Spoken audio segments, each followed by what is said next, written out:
Aujourd'hui, on va comparer les performances d'Isaac Hadjar et de Max Verstappen pour voir lequel des deux est réellement le plus rapide. Pour cette comparaison, on prend le Grand Prix de Grande-Bretagne. Et pour que ce soit le plus équitable possible, on ne compare que des tours réalisés avec des pneus ayant un niveau d'usure similaire. L'outil a automatiquement sélectionné les tours comparables. 21 tours en pneus médium pour Verstappen et 21 pour Hadjar. On compare donc exactement les mêmes conditions. Commençons par les statistiques générales. En moyenne, Verstappen est plus rapide de 0,35 secondes par tour. C'est déjà une première indication. Si on regarde les autres chiffres, on voit que sa vitesse moyenne est de 244,1 km par heure contre 242,9 km par heure pour Hadjar. Sa vitesse de pointe est également supérieure, avec environ 2,2 km par heure de plus. Ce n'est pas énorme, mais ce n'est pas négligeable non plus. Une partie de cet écart peut venir du réglage de la voiture ou du niveau d'appui aérodynamique. Maintenant, regardons le pilotage. Verstappen est plein gaz pendant 69% du tour contre 65% pour Hadjar. Cela signifie qu'il passe environ 4% de temps supplémentaire à accélérateur à fond. A l'inverse, il passe moins de temps au freinage, 10,5% du tour contre 11% pour Hadjar. En résumé, Verstappen va un peu plus vite en ligne droite, freine légèrement moins longtemps et peut remettre les gaz plus tôt. Ces trois éléments expliquent déjà une bonne partie des 0,35 secondes d'écart.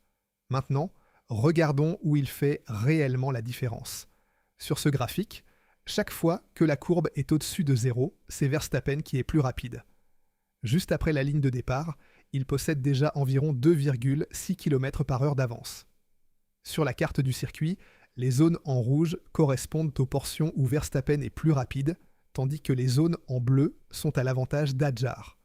Cet avantage au début de la ligne droite vient probablement de la sortie du virage précédent. Ce n'est pas là que l'écart se construit réellement. Le premier point intéressant arrive au freinage suivant. On voit qu'Hadjar freine plus tard. Il entre dans le virage avec près de 10 km par heure de plus. C'est pour cela que cette zone apparaît en bleu. Mais dès le milieu du virage, la tendance s'inverse. En freinant plus tard, Hadjar compromet légèrement sa vitesse de passage et surtout sa remise des gaz.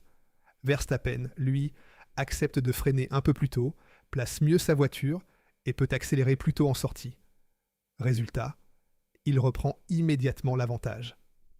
On retrouve exactement le même phénomène dans la succession de virages suivantes. Hadjar retarde encore son freinage et entre environ 7 km par heure plus vite. Mais Verstappen ressort une nouvelle fois avec davantage de vitesse grâce à une remise des gaz plus précoce. On arrive ensuite dans une portion où les deux pilotes sont quasiment identiques. On le voit très bien sur la courbe de vitesse. Les deux tracés se superposent presque parfaitement. Puis arrive Copse. Et c'est ici que Verstappen fait l'une des plus grosses différences du tour.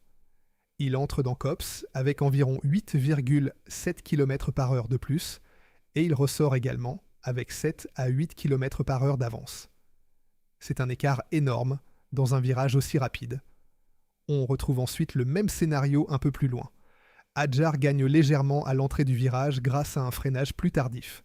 Mais dans l'enchaînement Beckett-Chapelle, Verstappen conserve beaucoup plus de vitesse dans les changements d'appui et peut accélérer plus tôt en sortie. Au final, c'est exactement ce qui explique les 0,35 secondes par tour d'écart. Si on résume maintenant les zones où chacun gagne du temps, on remarque que Hadjar reprend presque exclusivement du temps au freinage. Il attaque les freinages plus tard et entre plus vite dans les virages. En revanche, Verstappen construit son avantage dans les virages rapides et surtout en sortie de virage.